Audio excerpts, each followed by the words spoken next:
Good morning. I'm going to carry on in the book of Genesis with chapters 29 and 30. Chapter 29. So Jacob went on his journey and came to the land of the people of the east, and he looked and saw a well in the field, and behold, there were 3 flocks of sheep lying by it. For out of that well they watered the flocks. A large stone was on the well's mouth. Now all the flocks would be gathered there, and they would roll the stone from the well's mouth, water the sheep, and put the stone back in its place on the well's mouth. And Jacob said to them, My brethren, where are you from? And they said, We are from Haran. Then he said to them, Do you know Laban the son of Nahor? And they said, We know him. So he said to them, Is he well? And they said, He is well, and look, his daughter Rachel is coming with the sheep. Then he said, Look, it is still high day. It is not time for the cattle to be gathered together. Water the sheep and go and feed them. But they said, We cannot until all the flocks are gathered together, and they have rolled the stone from the well's mouth. Then we water the sheep. Now while he was still speaking with them, Rachel came with her father's sheep, for she was a shepherdess. And it came to pass, when Jacob saw Rachel the daughter of Laban, his mother's brother, and the sheep of Laban, his mother's brother, that Jacob went near and rolled the stone away from the well's mouth, and watered the flock of Laban, his mother's brother. Then Jacob kissed Rachel, and lifted up his voice, and wept. And Jacob told Rachel that he was her father's relative, and that he was Rebekah's son. So she ran and told her father.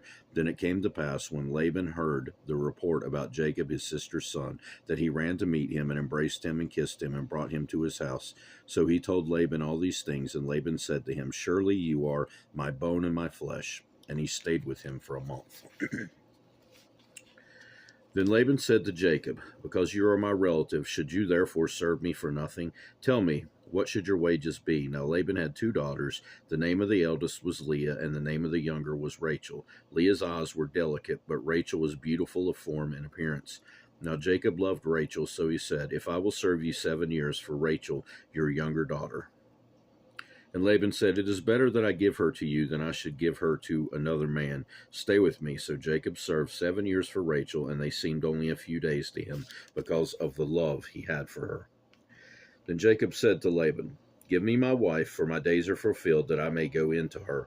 And Laban gathered together all the men of the place, and made a feast. Now it came to pass in the evening, that he took Leah his daughter, and brought her to Jacob, and he went in to her. And Laban gave his maid Zilpah to his daughter Leah as a maid. So it came to pass in the morning, that behold, it was Leah. And he said to Laban, What is this you have done to me? Was it not Rachel that I served you? For Rachel that I served you. Why then have you deceived me? And Laban said, It must not be done so in our country, to give the younger before the firstborn. Fulfill her week, and we will give you this one also for the service which you will serve with me still another 7 years. Then Jacob did so, and fulfilled her week. So he gave him his daughter Rachel as wife also. And Laban gave his maid Bilhah to his daughter Rachel as a maid. Then Jacob also went into Rachel, and he also loved Rachel more than Leah, and he served with Laban still another 7 years. When the Lord saw that Leah was unloved, he opened her womb, but Rachel was barren. So Leah conceived and bore a son, and she called his name Reuben. For she said, The Lord has surely looked on my affliction. Now therefore my husband will love me. Then she conceived again and bore a son, and said, Because the Lord has heard that I am unloved, he has therefore given me this son also. And she called his name Simeon. She conceived again and bore a son, and said, Now this time my husband will become attached to me, because I have borne him 3 sons. Therefore his name was called Levi. And she conceived again and bore a son, and said, Now I will praise the Lord. Therefore she called his name Judah. Then she stopped bearing.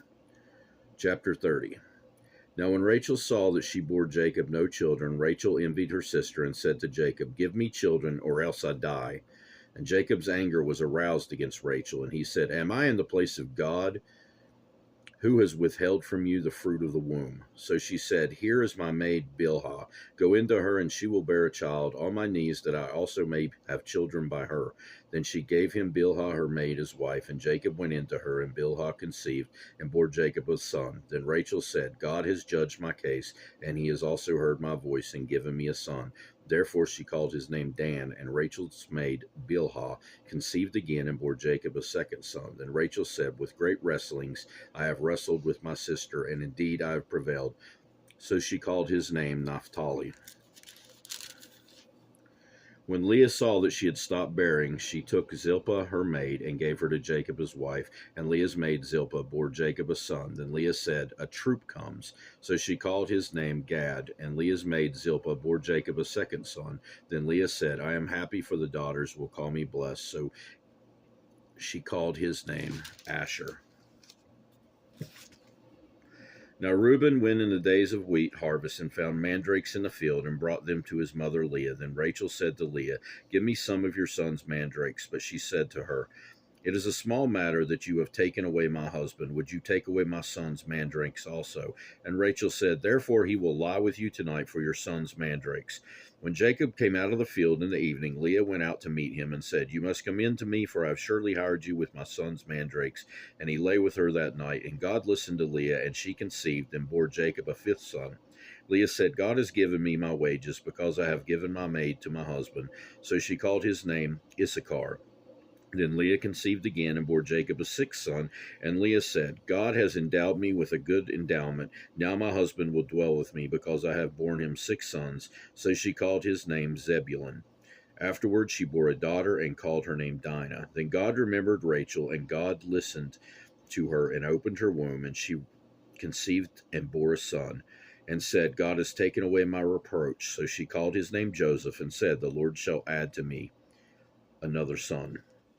And it came to pass, when Rachel had borne Joseph, that Jacob said to Laban, "Send me away, that I may go to my own place and to my own country, to my country.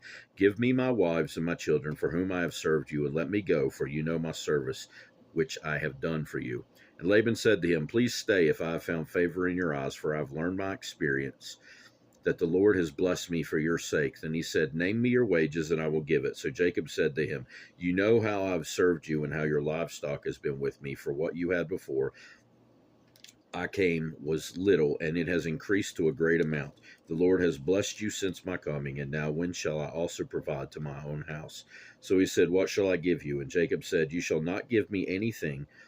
If you will do this thing for me, I will again feed and keep your flocks. Let me pass through all your flock today, removing from there all the speckled and spotted sheep, and all the brown ones among the lambs, and the spotted and speckled among the goats, and these shall be my wages. So my righteousness will answer for me in time to come, when the subject of my wages comes before you. Every one that is not speckled and spotted among the goats and brown among the lambs will be considered stolen, if it is with me." And Laban said, "Oh, that it were according to your word." So he removed that day the male goats that were speckled and spotted, all the female goats that were speckled and spotted, every one that had some white in it, and all the brown ones among the lambs, and gave them to the hand of his sons. Then he put 3 days' journey between himself and Jacob fed the rest of Laban's flocks. Now Jacob took for himself rods of green poplar, and the almond and chestnut trees, peeled white strips in them, and exposed the white which was in the rods. And the rods which he had peeled he set before the flocks in the gutters and the watering troughs, where the flocks came to drink, so that they should conceive when they came to drink. So the flocks conceived before the rods, and the flocks brought forth streaked, speckled, and spotted. Then Jacob separated the lambs, and made the flocks face toward the streaked, and all the brown to the flock of Laban. But he put his own flocks by themselves, and did not put them with Laban's flock. And it came to pass, whenever the stronger livestock conceived, that Jacob placed the rods before the eyes of the livestock in the gutters, that they might conceive among the rods. When the flocks were feeble, he did not put them in, so the feebler were Laban's, and the stronger Jacob's. Thus the man became exceedingly prosperous, and had large flocks, female and male servants, and camels and donkeys. That will do it for today. We'll carry on, God willing, in the book of Genesis next time. Hope you have a great rest of your day. Goodbye.